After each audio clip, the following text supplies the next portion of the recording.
Hello, everyone. I'm Changbo Guo, ICA GCB. I worked for EasyStack. I'm the PTL of Oslo. And I'm Stephen Finucane. I work for Red Hat, and I'm just a contributor to Oslo. So let's begin.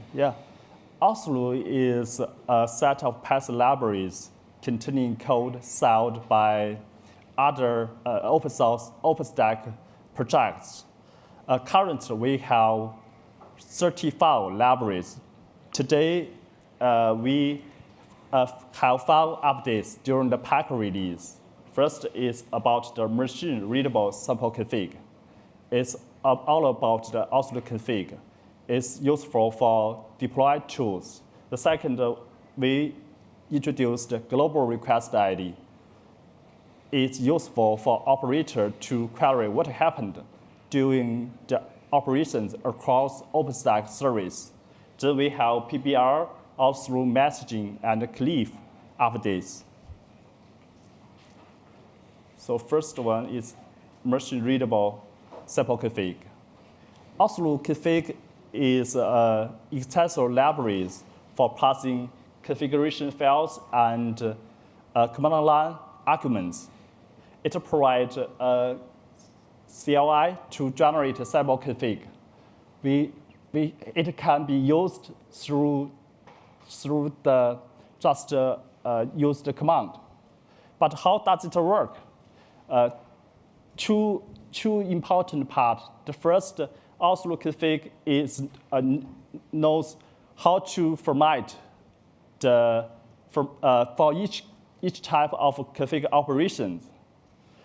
Then we need consumer project like Nova provide the config operation through some way. Here we use the entry point. For example, Nova provides a method list ops. It provides all of the information about the config operation. So Oslo config knows how to format them. Before Pike, we only support the IN format. It's the only format that can be directly used by Oslo config. But it's not convenient to some deploy tools. As we know, some deploy tools need a template file and passing the argument during the development process. So the existing way is not convenient for us. In Pike, we provide 2 types of format, YAML and JSON. We just provide another argument format. This is the example how they look like. The left one is the original one, INI. The second one is the YAML format. On the left is the JSON format. That's about the configuration readable sample config. Okay, global request ID. What is a request ID? Why we need the global request?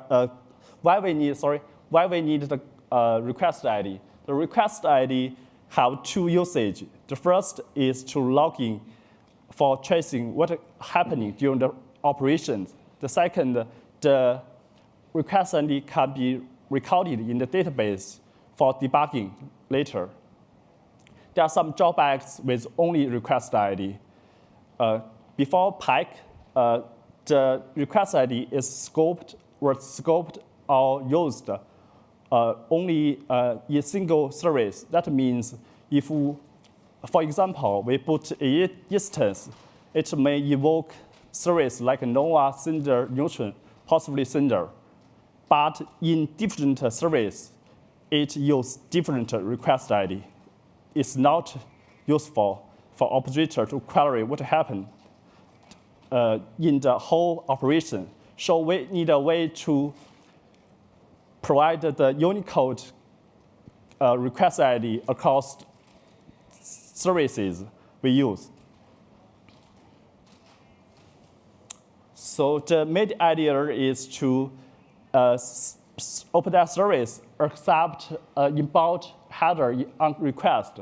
If the request provides the global request ID, okay, we can use it. If not provided, just generated another one. You can check the link to understand the implementation details. As we know, the Ironic have done the integration work. Other projects are still in the progress. This picture shows the whole process, the whole workflow.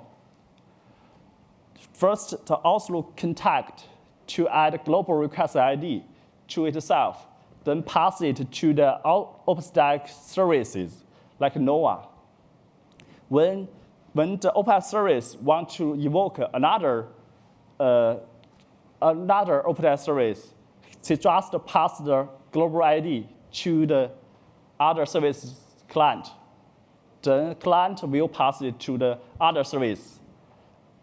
Other service will pass the argument. If we have, just use it. All of it, how to enable it, we need setting the config operation in Oslo config, login contact format string, just add a piece of string in the config operation.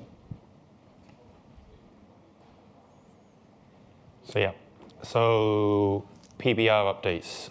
So there's been a lot of work gone on with PBR during Pike, and there's a lot more coming in Queens that we'll go through later.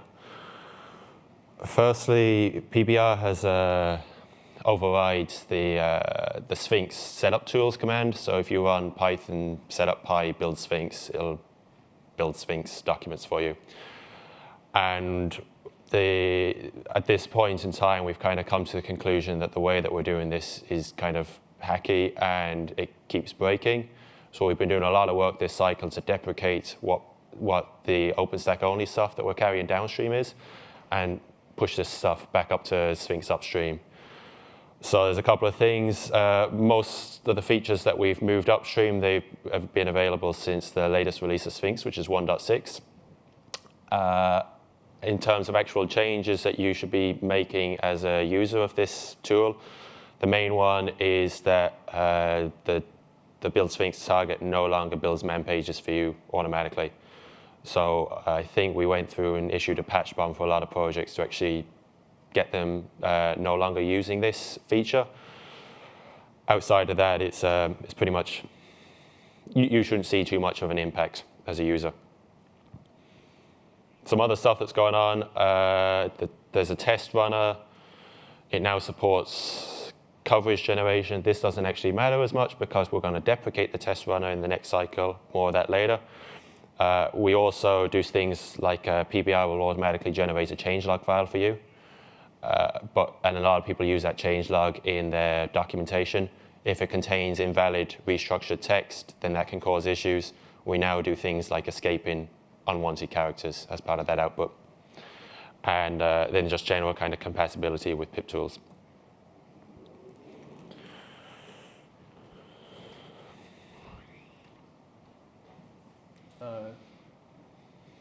The next is about the Oslo messaging update. The Oslo messaging is used to communicate in the same OpenStack service like NOAA.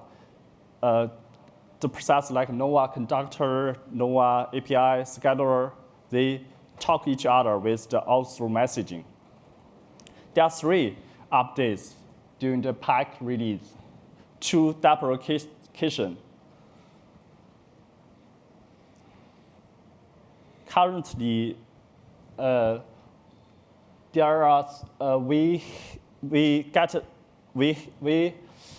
have argument executor to talk the Oslo messaging, how to handle the request.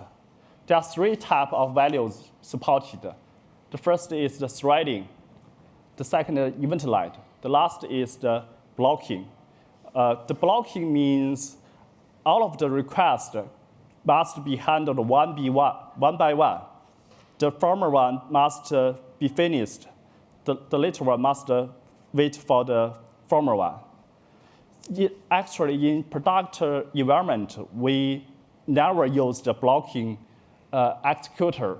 So the executor blocking was deprecated in pack release, and we will be removed in the Rocky.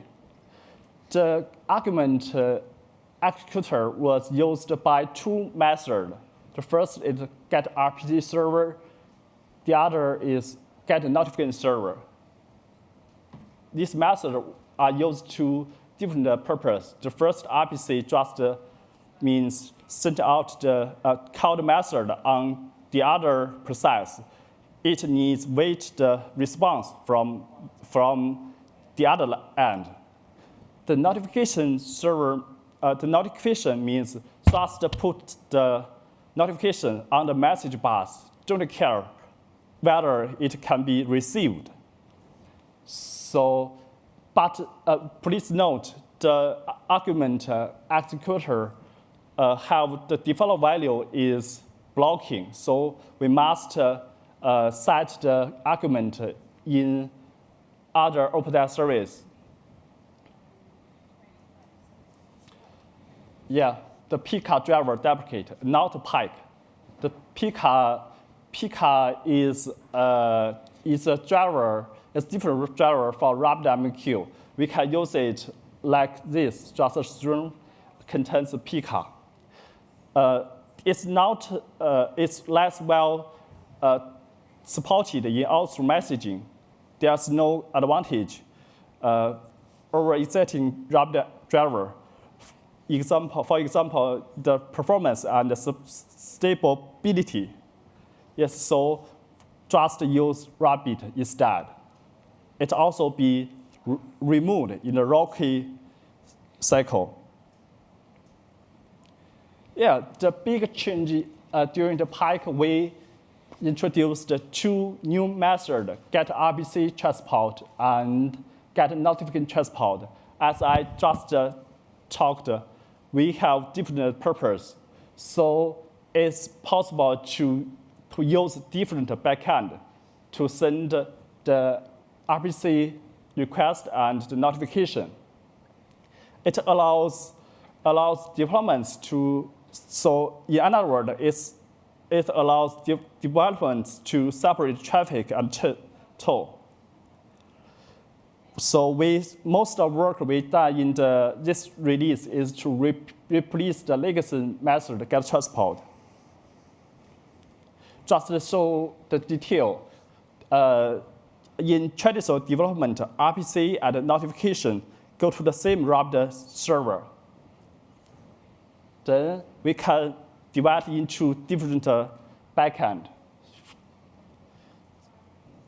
Okay, so we have two different methods to get the information from the different backend. This example, how to enable the feature.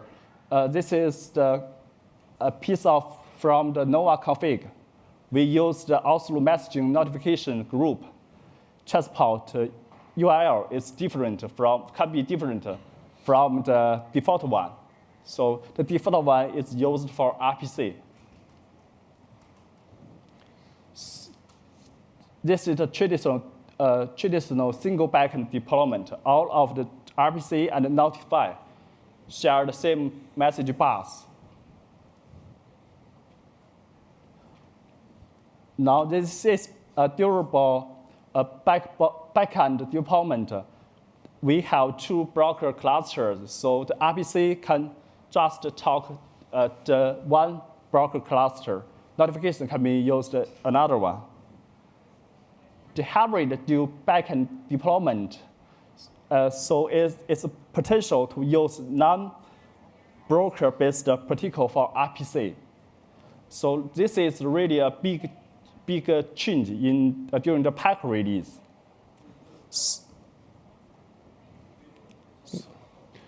The last thing that we wanted to point out is updates to do with Cliff. So Cliff is the tool that's used within OpenStack Client, Neutron Client, a couple of other clients within the OpenStack ecosystem. Three Three things to point out. The first one is that Cliff now has a Sphinx extension, all about Sphinx today. That means that you can you basically automatically generate your documentation for your Cliff-based applications. So I know that the OpenStack client, for example, has 97 pages worth of documentation for the various commands it offers. All of those can be reduced. There'll still be 97 pages, but there'll be about 10 lines in each of them because it's all extracted from the code. Documentation is kept in the code. The other stuff that's changed, there's some new options added by default to the tools. The big one, though, is there's a feature called command hooks. So command hooks lets you hook. Using Cliff, you can define new entry or new commands using entry points. Command hooks lets you extend existing commands. So, for example, you want to extend the OpenStack server create command within an OpenStack client to add something special to your particular, your particular use case. This functionality allows you to do that. And it's all documented as part of the Cliff documentation. So looking forward to the Queens, there's a lot of stuff planned for Oslo. Naturally enough, Oslo is pretty damn big, so we're not going to cover it all here. The main things that we did want to cover are to do with the PBR, the packaging tool. And there's two of those. The first is Reno integration. For anyone that's not aware, Reno is the tool that OpenStack uses to manage release notes. And the way that Reno generates its list of release notes is that it uses Git metadata to figure out what release or release note actually applies to. Now, if you're talking about something like a tarball, then you don't have that Git metadata available to you. So PBR has been extended to include a cache file generated by Reno as part of the sdist build process, which means that you're able to generate release notes from tarballs or zip files or whatever. The other side of this is that PBR has been around since the early days of OpenStack, and Python packaging back then was a lot further behind where it is today. So in the next cycle or two, we have big plans to actually start pulling in some of the functionality that Setup Tools now provides. So Setup Tools has learned from PBR and other solutions and massively improved during that time. I'm not going to go through all of these, but a couple of them include removing stuff that PBR used to do and that we no longer consider best practice, like version requirements files. It also means picking up some of the Setup Tools features. So for Setup Tools, for example, you can provide in files instead of actually hard-coded strings as part of your setup.py or your setup.ini files. We want to drag that functionality into PBR. And then finally, the ecosystem hasn't stood still. There's a lot of, the Python Packaging Authority continues to improve Python packaging. Things like pip file and the pip block file standards, they're still in progress. But when these start to kind of stabilize, we want to explore dragging some of this functionality into PBR. And if it ends up that PBR ends up going away, that wouldn't be the worst thing in the world, but that's a long-term goal. For now, we just want to make them as similar as possible and keep PBR's goodness. So that in 15 minutes, a little closer to 20 minutes, is everything that's going on in Oslo at the moment that you should probably be aware of. Any questions, direct them at him. Yeah.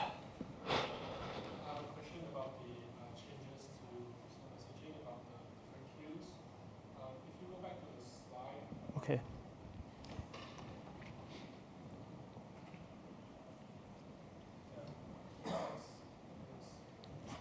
Yeah, so you have a direct messaging for the RPC. Yeah. What is an example of direct messaging? Yeah. It's not a specific messaging system.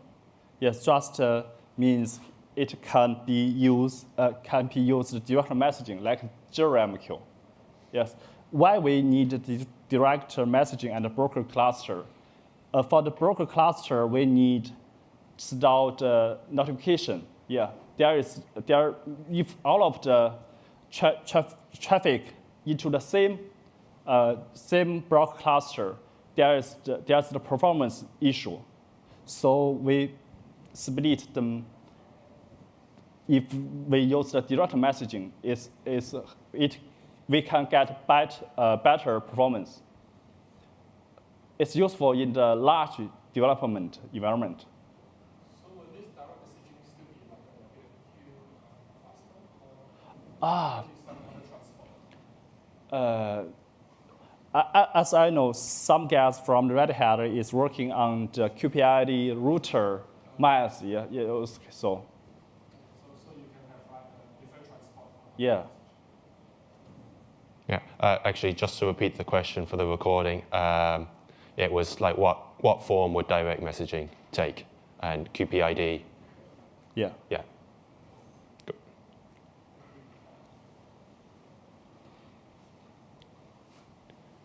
Any other questions in all things Oslo? Everything's hunky-dory in Oslo land. Good. Okay, today is just a quick go through. If you have any question, please join the RC channel, Oslo OpenStack Oslo. Yes, you can ask any question about Oslo there. Thank you. Cool. Thank you.